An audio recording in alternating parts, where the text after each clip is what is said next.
Do What Thou Wilt shall be the whole of the law. Welcome to the next session of our seminar on Little Essays Towards Truth by Aleister Crowley.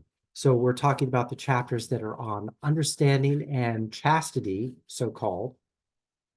And let's just get right into this. So sharing my screen. Hillary, if you could just go ahead and read basically the first few sentences.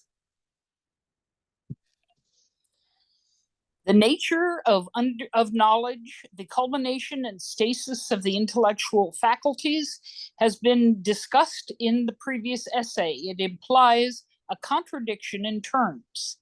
Understanding is the resolution of this antinomy. Okay, great. Let's stop there. We'll get to the rest of that paragraph in a minute. Okay, so first of all, understanding then is the resolution to the antinomy. That means opposition or contradiction related to the nature of knowledge. And so the idea here is that knowledge is in and of itself contradictory. And part of the tension around that feature is that knowledge is both necessary, while at the same time it's always incomplete. And therefore, Hillary, could you mute your mic? I'm getting sick, thank you. While at the same time being incomplete and therefore always susceptible to skepticism. What that means is that proofs in some sense cannot themselves be proved, or at least proved beyond a certain point, and are ultimately accepted, not believed, but accepted for the sake of their practical usefulness. So from that point of view, Crowley's position corresponds to what we might call a kind of pragmatism, where the meaning of things is dependent on their use, rather than relied on some kind of foundationless basis for truth.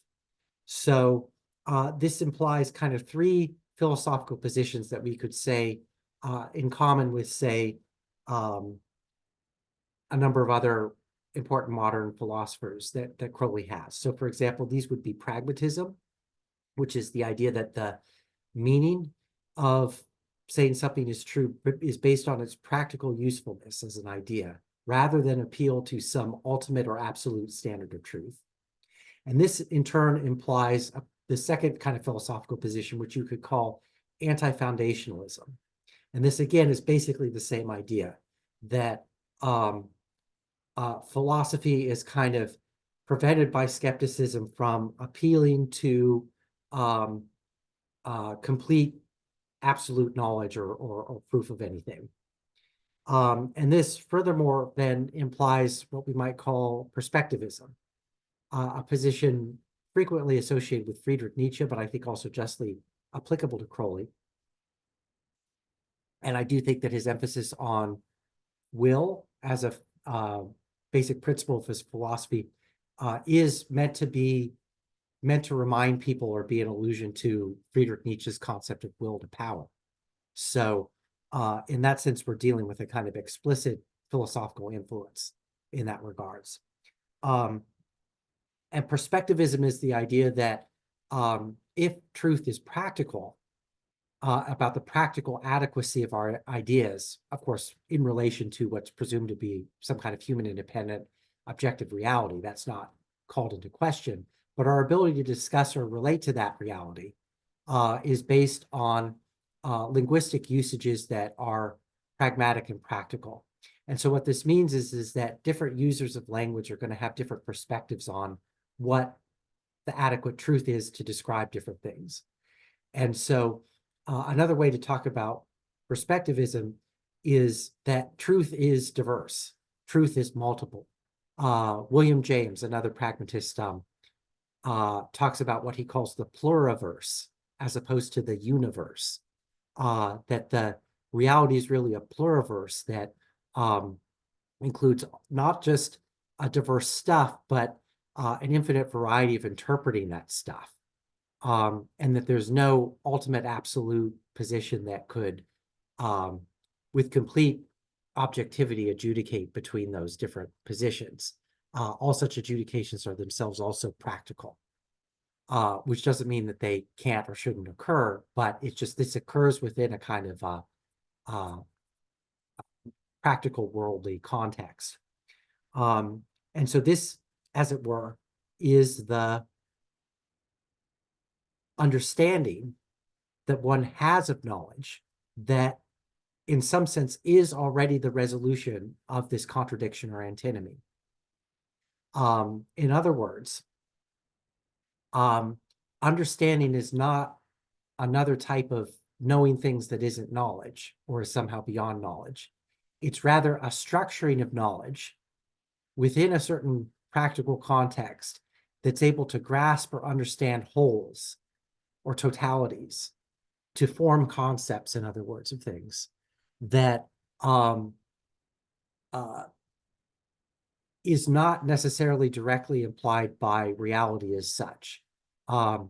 Reality is unconscious of itself, and human beings come along and make meaning out of that diverse assemblage of stuff that's reality, the pluriverse, what William James calls the buzzing world, that then the human psychology organizes through its cognitive categories, through practical applications and usages. And the kind of world horizon that gives rise to does have a kind of wholeness or totality to it, what we might call being with a capital B, that's a product of human activity and particularly of human understanding. And this ability to grasp the wholeness or totality, not just of things within the field of experience, but of the field of experience as such, as a whole, as a totality itself, is a function that in the German philosophical tradition is called the transcendental imagination, and is a category that's first described by Immanuel Kant in one of the versions of his famous book, The Critique of Pure Reason. And so that forms the basis for what then becomes the eventually the phenomenological philosophy that we're having as our methodology for this seminar, and that the this kind of self-knowing of human beings in terms of their the totality of their knowing, of their horizontal structure, of being with a capital B, of the world sort of viewed as a whole and their place in it. This is what Crowley calls understanding. And it's the product of a psyche which has itself been able through initiation to organize itself in an optimal way.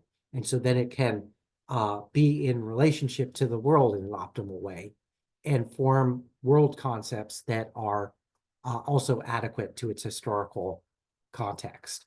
And that the purposefulness, that the existential self-projection or self-understanding that emerges out of that is what Crowley calls the true will, and which I'm further identifying with what in psychoanalysis this is referred to as sometimes as the drive, also as the will. This concept in Freud, it also derives from Nietzsche. And so all these concepts are cognate, and this is what Crowley means by understanding. So it resembles what in Hegel's dialectic is called the speculative notion. And by speculative is meant the idea that the human thought is able to reflect on itself in such a way as to, in its imagination, again, this transcendental imagination, this function of being able to impose wholeness or cognize reality in terms of wholes or totalities. This is what Hegel calls the speculative, which he considers to be the highest function of the mind, indeed of the human spirit as such. And again, we could say this, summarize this by saying that the understanding posits wholeness in a reality that's wholly made up of parts. And it finds meaning even though the world it interprets is in the main unconscious of itself. Now, there are parts of the world that are conscious and are conscious of themselves, namely as human beings. We're within reality, we are reality. And so when we cognize reality, we're in a sense reality cognizing itself. And then when we recognize that we're the ones who are doing that, this again is gnosis. This is the knowledge with a capital K, which becomes understanding. This is the function of neshama and of the is the basis for what you could say the enlightened perspective from a Thelemic point of view. The primary illumination or enlightenment that we're receiving from our practice, at least in terms of our understanding of what we're doing generally. And then within that, we're trying to orient our own particular projects and aspirations.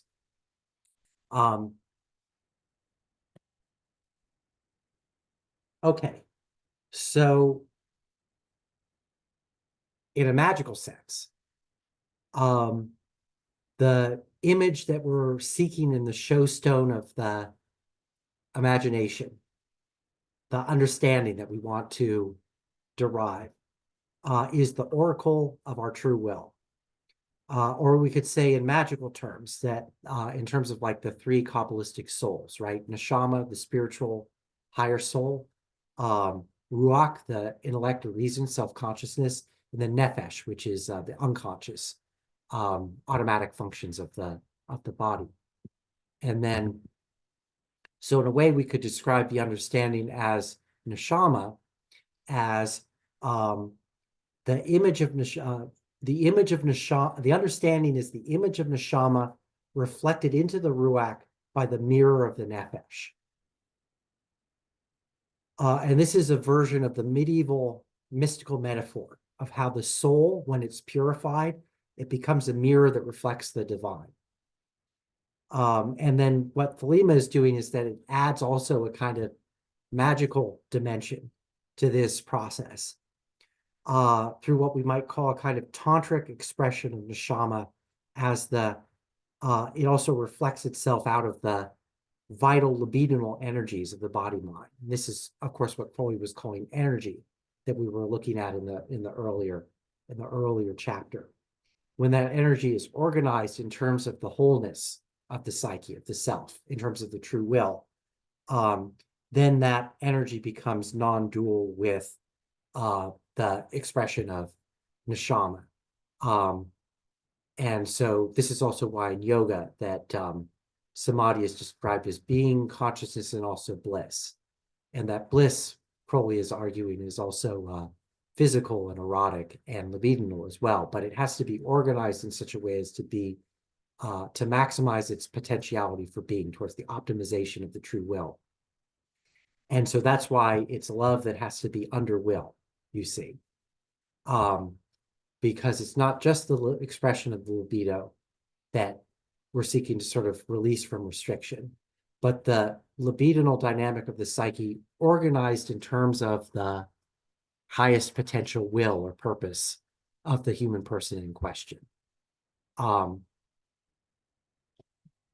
that the expression of the libidinal dynamic is then artistic and creative and fulfilling rather than addictive and self-destructive and socially corrosive. And so again, it's this discrimination between trance or obsession as the two options that the magician is attempting to choose between. Another way of putting this is to say that the true will that's disclosed by the understanding is not merely contemplative. It issues forth in activity as creative projects and endeavors. And again, neshama should be thought of as the wholeness of the psyche in terms of its transcendental semiotic structuring. And so from this point of view, linking magic to the psychoanalytic tradition, magical initiation is equivalent to a kind of therapy, kind of self-therapy. And it's a process of what in the Lacanian psychoanalytic tradition is called traversing the fantasy. And this means that you have to work with the complexes of the unconscious until you can equilibrate or adjust them such that, again, the waters of the nefesh are stilled and then they become like a pool that clearly reflects the light of neshama. And then the ruach can look into the pool. We can gaze, our conscious mind can gaze into our unconscious, And rather than just having this chaotic mess of libidinal impulses, we can have clear, imaginative, oracular images of our true will in dreams or visions or waking reverie. And that's the goal. That's the goal of, in a way, of the control of the astral plane in magic, is to develop that faculty and to use this tool then to imagine our deepest potential, and then to, as a function of our being able to realize that. Let's look again at our text here, because I now want to move on to the next, finish this paragraph maybe. Henry, if you could pick up where it says, it is the chief quality. It is the chief quality of neshama, the intelligence, an idea insusceptible of true definition because super-rational and only appreciable by direct experience. One can say at most that it is independent of any of the normal modes of motion of the mind. So we're going to ignore that next paragraph and just focus on what Crowley is saying here towards the end of this paragraph, which I'm going to leave up, because he says, so based on what I've just said about the understanding, let's see if we can get clear about what Crowley means when he describes neshama as, first, an intelligence; second, insusceptible of true definition; three, that it's super rational; and finally, four, how it generates things that are in some sense independent. It's independent of any normal modes of motion of the mind, he says. Okay, what do these things mean? First of all, neshama can be described as an intelligence with a capital I.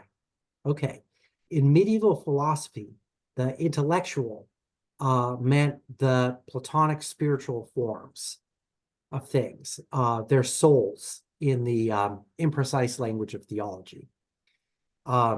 So the intelligence of a human person with a capital I would be their soul. You could talk about certain spirits that you were interacting with as intelligences. The stars and planets that are ensouled by certain Platonic archetypes, these are called intelligences. The angels are then intelligences in this sense. Divine things were especially singled out as pertaining to a supernatural plane that was described as intellectual. And this carries forward into the three worlds model that's in Renaissance Hermeticism, where there's three. So, for example, in Cornelius Agrippa's 3 books of occult philosophy, the reason that there's 3 books is because he's dividing reality up into 3 worlds, which are the super celestial or intellectual world, which corresponds to the supernals on the Tree of Life in a Golden Dawn magical context. And then you also have the astral planetary level, which corresponds to the level of the Ruach. And then you have the terrestrial elemental world, which is the world that's in Malkut and is the world of the 4 elements that you work with like pentagram ritual. And each of these realms has different spirits that you interact with and has a kind of hierarchy. And this is all directly pretty much imported into the Golden Dawn in their correspondence system. So when Crowley says that the neshama, it has the chief quality of intelligence with a capital I, that's just a complicated, another way of, it's a shorthand for saying that it applies to the supernals. Okay, so that's pretty straightforward.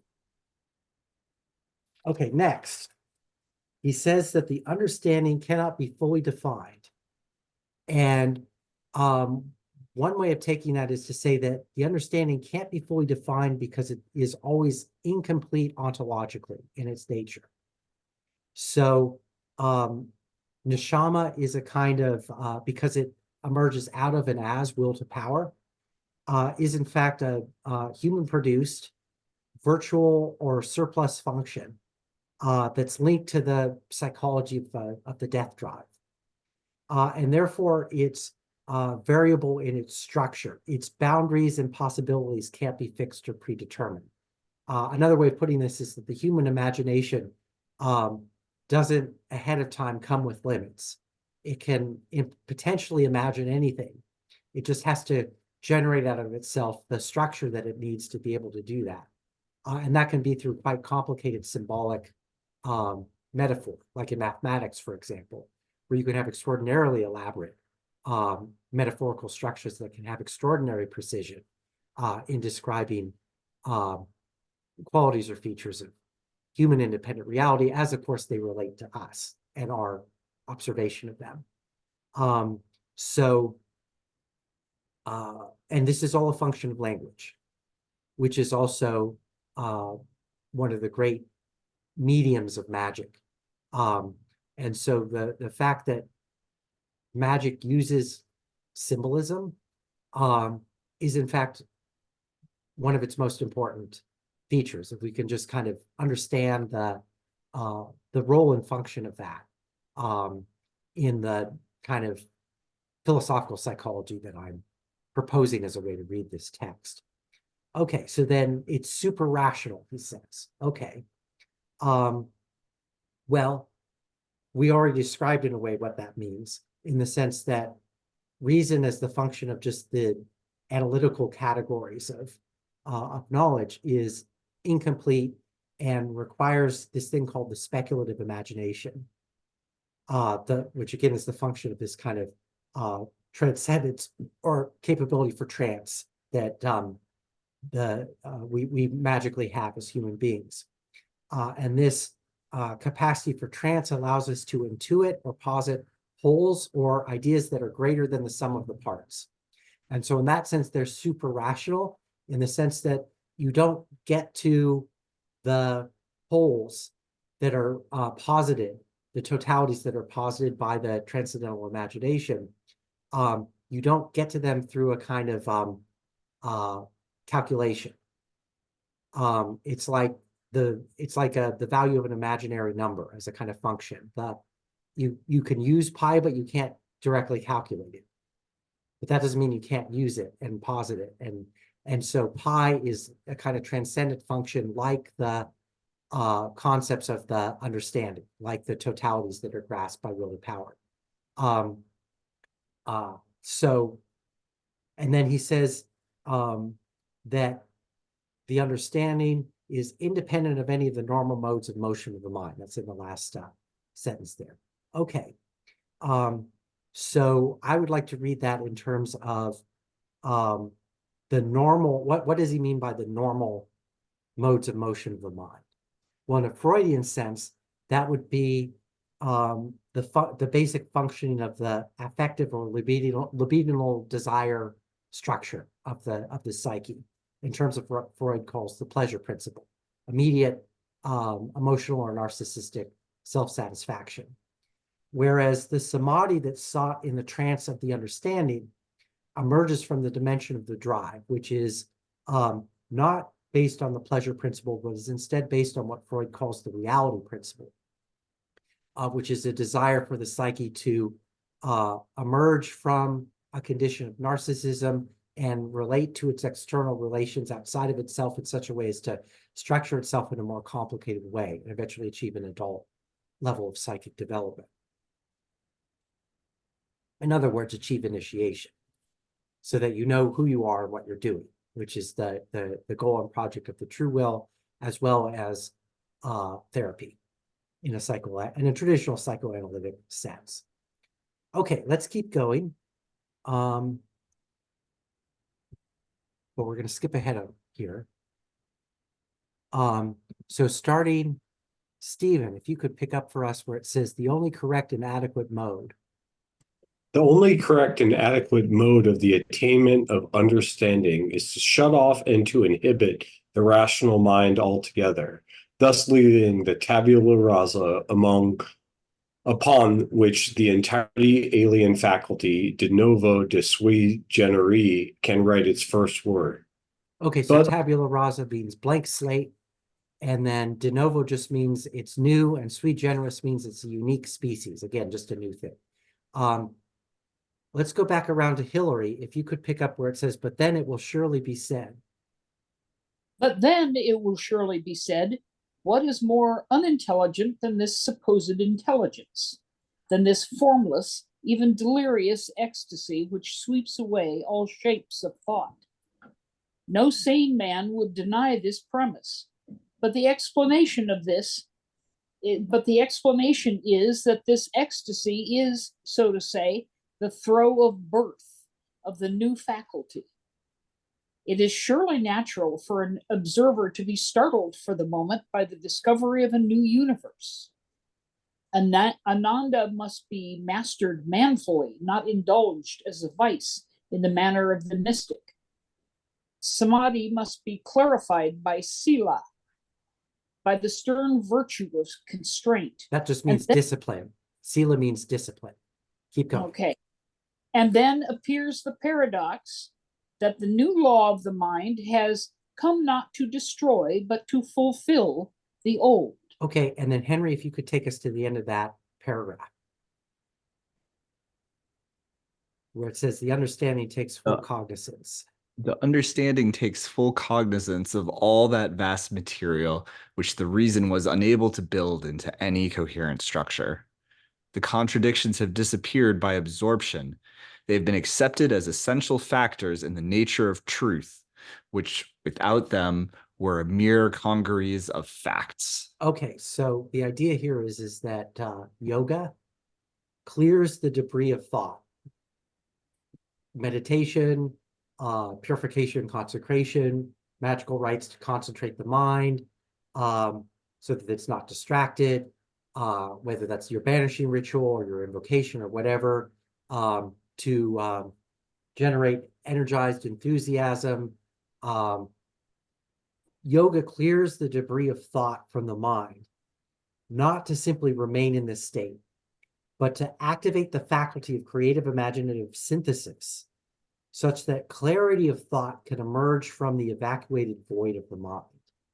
And this is precisely the function of that Freud talks about as the drive, that when the libido is, as it were, kind of evacuated or satiated or otherwise equilibrated, that the kind of coherent, linguistically structured voice of the self in its most advanced kind of creative possibility can then speak forth clearly from that space. And so it's a function of what Crowley calls the voice in the silence. That when you still the mind, that the intuition in the higher sense is able then to speak to the mind. And this is one possible method for achieving knowledge and conversation of the holy guardian angel. So anyway, that is our chapter on understanding. So let's move forward and now look at what Crowley has to say about chastity. So let's have Stephen, if you could read first paragraph here. Those works of ancient and medieval literature, which more particularly concern the seeker after truth, concur on one point. The most worthless grimoires of black magic, no less than the highest philosophical flights of the brotherhood, which we name not, insist upon the virtue of chastity as cardinal to the gate of wisdom. Okay, so what Crowley is basically going to do in this chapter is that there's a kind of interpretive reversal or inversion that's going on here, where in a thelemic sense, what he means by chastity is basically the opposite of its traditional meaning, or at least its traditional exoteric sense, meaning that chastity is the restraint of the erotic instincts morally associated with modesty as a virtue socially. And these values then in modern times undergird Puritan morality, giving rise to prudery, misogyny, body negative and sex negative ideologies, all kinds of hangups and complexes, and so on and so forth. So Crowley wants to clear out the deadwood of the old eon, and his ideal is for people to be safe and sane and healthy and out there expressing themselves through all of the capabilities that they're open to. And this, of course, includes sexuality. So let's go around again to Hillary. If you could read the second paragraph. Let first be noted this word virtue, the quality of manhood integral with virility. The chastity of the adept of the Rose and Cross, or of the Grail Knights of Montsalvat, is not other than very opposite to that of which the poet can write. The poet is Crowley. Keep going. Chastity that slavering sates his lust without the walls, muse and is gone, preening himself that his lewd lips relent. Or to that emasculate frigor of Alfred Tennyson and the academic schools. Okay, anybody read Alfred Tennyson ever? He's sort of the ultimate upholder of Victorian bourgeois respectability, and was made poet laureate for that reason. And all the younger poets hated him and were trying to revolt against him, whether that's Swinburne or in the kind of revival of a kind of post-romantic poetry that's going on with like the pre-Raphaelites and so forth. So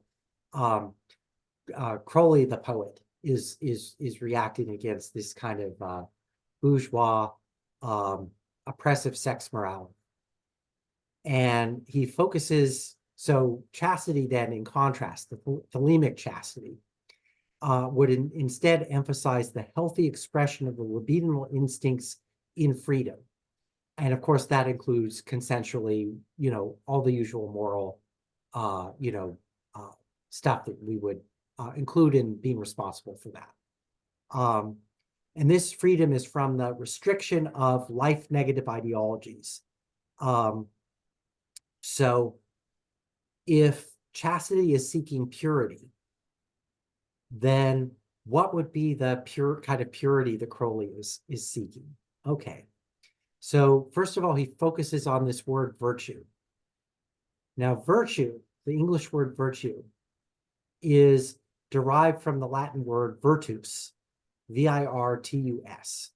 And its root is the word vir, meaning a human person, specifically a male person. But and this means all, and so the word virtus in Latin refers to all of the excellent qualities that an honorable person or man in their society would have, both physical and moral, private and civic, including, of course, the capacity to sire a large family being one of those virtues.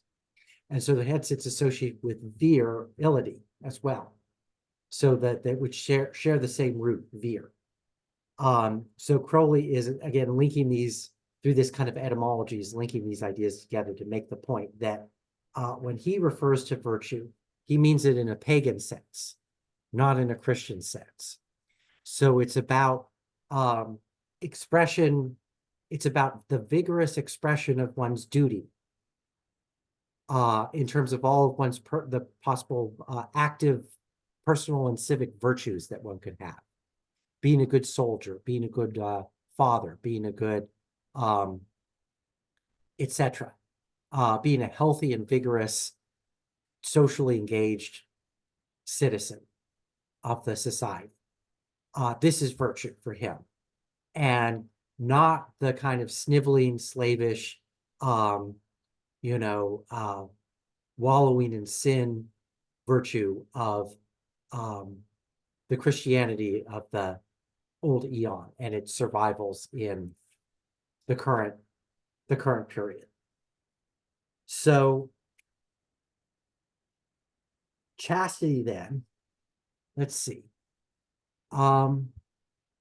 Henry, I think you're next. Could you read this third paragraph that starts, the chastity whose magical energy?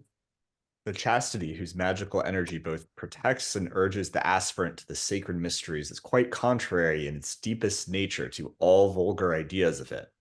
For it is, in the first place, a positive passion. In the second, connected only by obscure magical links with the sexual function. And in the third, the deadliest enemy of every form of bourgeoisie morality and sentiment. There we go. So just in case you thought I was making that up, here Crowley states it directly. Okay. So chastity is, first of all, the expression of energy in the special sense that we discussed in the earlier class. Second, it's a positive passion, meaning it's the opposite of a negative restriction. Third, it's connected only by obscure magical links to the sexual function. Okay. Well, what does Crowley means by that? Well, first of all, in what sense is it connected to the sexual function? I would argue that it's connected by what Freud calls fantasy.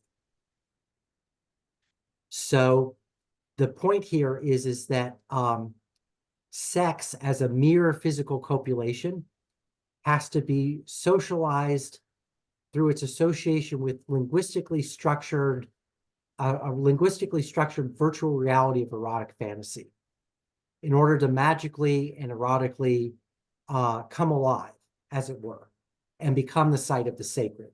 And again, this is the same function of the idea of love under will. So, and of course, Crowley is also emphasizing the multidimensional quality of the expression of the drive, the will, whose fuel is energy, meaning libidinal affectivity, and whose manifestations are trance, of the transcendental function or of an ontology of the human existence. And so, of course, actual sex is just a part of the picture. And in fact, all creative activities, which is equivalent to all magical activities, because magic is the science and art of causing change in conformity with will, so it can apply to all kinds of different activities. So in other words, chastity then would be creative activities pursued in purity, meaning in terms of exclusive focus and attention on the true will. And then those activities in purity would then be chaste in a thelemic sense, you see. So this is something that can then apply to all magic with a K, of which, sex magic and what we would explicitly in a literal sense think of as erotic activity is, of course, a part, but only a part.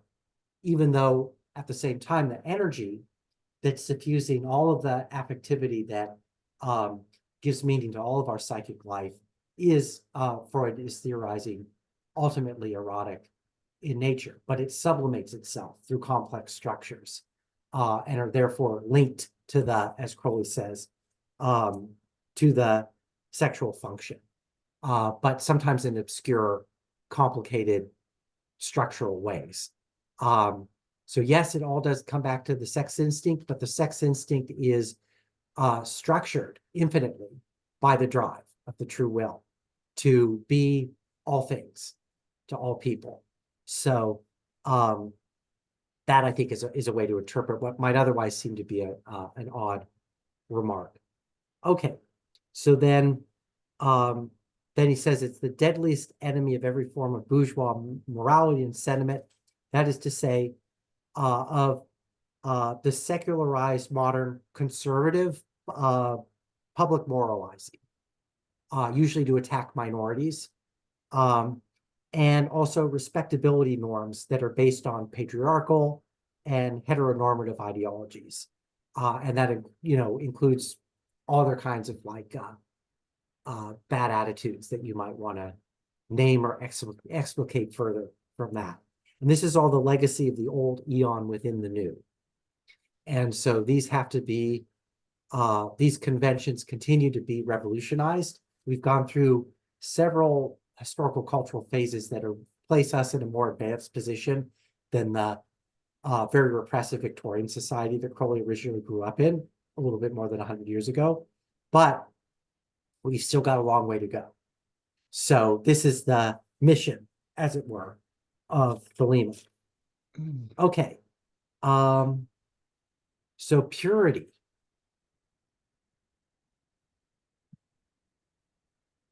Here, this paragraph, it says purity is a passive, or at least static quality. And he says it connotates the absence of alien admixture from a given idea. Okay. And then chastity, then, he defines as the moral attitude of readiness to resist any assault upon an existing state of purity. So you see now how that can be interpreted in a thelemic sense, based on what we've been talking about. Okay. And then the chapter concludes with the allegory of the knight errant, the Grail quest knight, going about, let's see, where's the bit?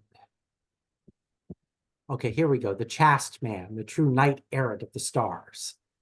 Then sometimes they'll call this the knight monk of Thelema, reference to the Templars, who were both knights and monks at the same time. So they were holy knights who were also priests, combining these two, usually maybe even obviously separated functions of being a soldier and a priest. But the Templars combine these.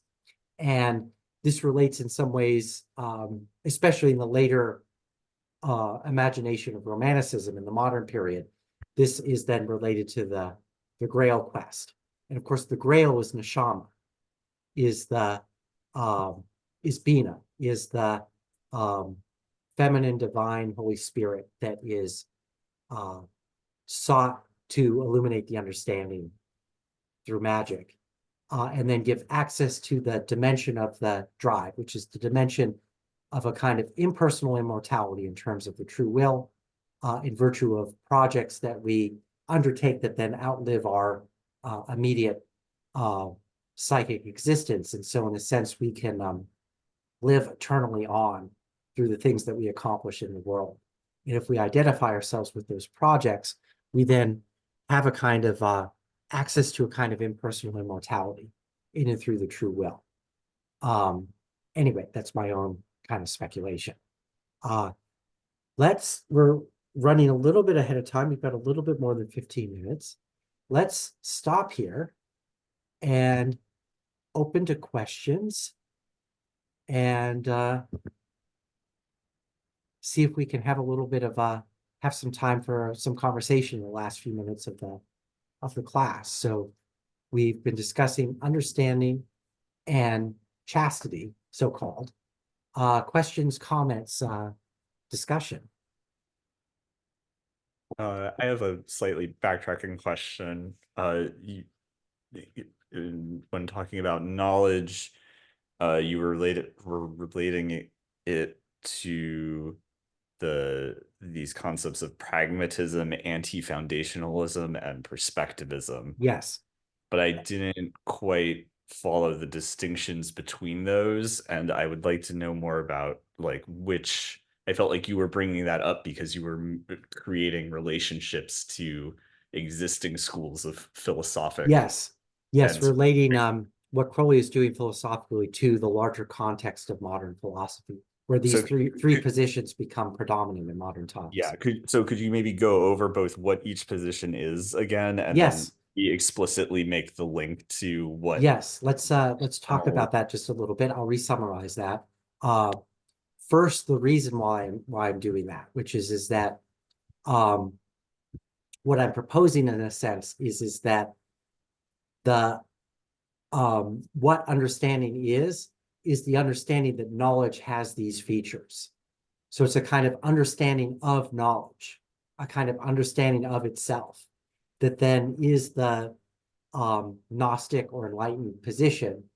And so what that means is that knowledge is transmuted in understanding, not through recourse through a kind of emotional faith in some supernatural reality, but in fact through the owning of the very limitation, seemingly, of knowledge itself. And I think if approached in the right way, that there's a kind of, I'm going to be a little bit complicated here. I'm going to say that there, in the existentialist tradition, there's a certain infinitude to finitude. And so this is one way to kind of understand how that works. If that isn't clear, don't worry about it. We'll keep coming back to this point as we go. Okay, so these three features of thelemic philosophy. First, pragmatism. Pragmatism, of course, is Crowley gets it from American pragmatism, and it's, of course, most well-known adherent or promulgator, which is, of course, William James. And William James wrote a book called The Varieties of Religious Experience that Crowley really liked and is on the AA reading list. And Crowley basically adopts a kind of pragmatism from, he gets the name from James, but James is also looking at some other Enlightenment era philosophies and philosophers, and is particularly looking at figures like Hume and what's sometimes now called the Scottish Enlightenment. And that's a tradition of what could be called either common sense philosophy, which is interpreted by these somewhat later thinkers as what they're calling pragmatism. And Crowley is, of course, influenced as someone in Britain directly from this tradition, and is definitely somebody who's into Hume. And so William James kind of explains or packages this in terms of, like, at least the terminology for talking about it for him. And so pragmatism is the position that the truth of things is based on their the usefulness of the ideas in terms of, like, human social usages and activities. And that this is in place of what's sometimes called the correspondence theory of truth, which is a metaphysical view about meaning, which is that the meaning of words exists in some other, maybe even supernatural, but at least objective and absolutely truthful realm, whether that's understood in, like, intellectual or supernatural terms, or just logical terms, as a kind of mathematical truth that is, but understood as being human independent. And that human beings sort of discover that through their language use. And pragmatism wants to reject that kind of way of understanding knowledge, and instead see knowledge as emerging from kind of embedded social activities. So Crowley is endorsing that position because it is in line with his empirical scientific method, that the magician would test their work in practice. And so for that reason, pragmatism is then a philosophy that he's interested in. Okay, then anti-foundationalism. Anti-foundationalism is in a similar way the philosophical position that there either is no absolute truth, or that we don't have access to absolute truth, or that absolute truth, if it existed, isn't something that we can prove using linguistically based arguments. And so it's the idea then that we can't found or ground our knowledge of the world in some kind of understanding that wouldn't be susceptible to skepticism, or that wouldn't change over time. And anti-foundationalism is the philosophical position that the quest for certainty or foundations is a mistaken quest of philosophy. It's okay that philosophy can't absolutely prove its concepts, and instead that it then implies this sort of other philosophical project that rather for looking what absolute truth is or could be, to instead acknowledge that this concept is incoherent, and instead to try to understand understanding, to try to instead focus on the complex and diverse ways that human beings interpret the world, and to try to understand in a complex, multidimensional, and diverse way how that functions, without presuming that we're then inquiring into this thing called truth with a capital T, and not worry about that anymore, and not have that be a philosophical project. And so instead focus on, again, practical usages of human beings within a linguistic social context. Okay, and then you have the third position, which is perspectivism. And this is usually associated with Friedrich Nietzsche in modern times, but other figures can be associated with it. And this is the idea that maybe I can give you another example of how this works. So in phenomenology, which is again our kind of basic orientating methodology for this seminar. In phenomenology, when you have a phenomenon that you're investigating, consciousness can view that phenomenon from many different perspectives, have many different possible views of it, based on its particular like mood or orientation or state of mind or cognitive pre-assumptions. And so philosophy then, from a phenomenological perspective, becomes about not simply like trying to decide which of those perspectives is true and the other is false, but to try instead to have a different philosophical project where you would instead catalog and sort of take cognizance of all the different possible views that you could have from different perspectives, and to then put those views in dialogue with each other. And then only then do you get a kind of meta-critical perspective on what the conversation is around the different perspectives you could have, the different viewpoints you could have on a particular subject or content or phenomenon. And so that's a kind of perspectivism in the sense that you treat the diversity of understanding as non-reducible. You can't get behind the multiplicity of possible human understanding with one viewpoint that would be completely correct and everybody else would be wrong. There is no such viewpoint. So perspectivism is a kind of pluralism of truth. And then you enter into dialogue with that conversation, and then you make discriminations of what of those perspectives are more or less useful, again, from a pragmatic point of view, in terms of what you're trying to accomplish or find out. And that replaces the quest for absolutes. That's the great, metaphysical quest of the old eon, the search for God with a capital G. And in modern times, that God is dead, as Nietzsche has proclaimed. And instead, we're all that God, but it's polytheistic, not monotheistic.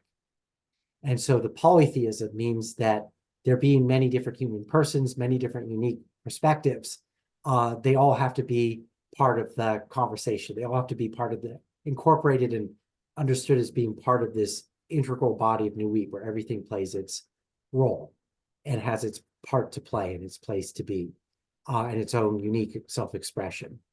And so that is the more sophisticated viewpoint than the kind of naive quest for absolutes that is not something that philosophy can really give us. Henry, I don't know if that helped address your question. Yes, it did. One quick follow-up. Yes, please. Is there a particular philosopher that you would associate, out of the ones we've been talking about, that you would associate with anti-foundationalism, or would you say they're all? I think John Dewey might be a American philosopher who might fit very well in that category, although he's also a pragmatist. He's not so well known anymore. I think that Jacques Derrida, of course, is the ultimate anti-foundationalist, even to the point that he might go too far with it. But deconstruction, for example, which was popular maybe more about 30 years ago than now, is a good example of a type of philosophy that would be, without necessarily myself completely endorsing it, I think it has some issues, but as a methodology, but that's a good example of a kind of anti-foundationalism. Cool. Thanks. Okay, we've got about 5 minutes. Hillary or Stephen, please ask any questions that you want. No questions. I just I thought your brief recapitulation of the different philosophical viewpoints was fascinating, and now I want to go find out more. Okay, sure. Do you understand what chastity is for Crowley? I think I have, dare I say it, an intuitive understanding Okay. of what he's talking about. And it's like, Crowley is pagan? Yes. Yes, that's basically it. I mean, Go ahead, Stephen. yeah, like I was thinking about that, but I think like maybe more than other chapters, I feel like what really defined it for me as the opposite of the normal sense of chastity is that when he says like chastity must be defined in the strict observance of the magical oath.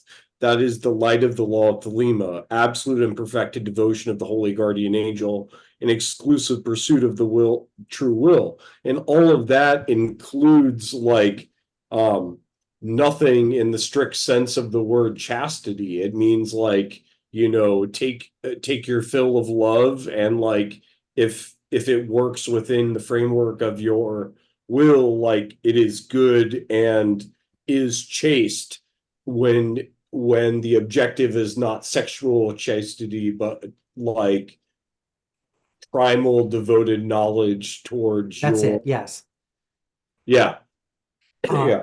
And of course, this chapter, Chastity, is a good example of something that Crowley is doing throughout his work, which is that he's taking traditional mystical and magical and spiritual and religious language and terminology and ideas that derive from the old eon.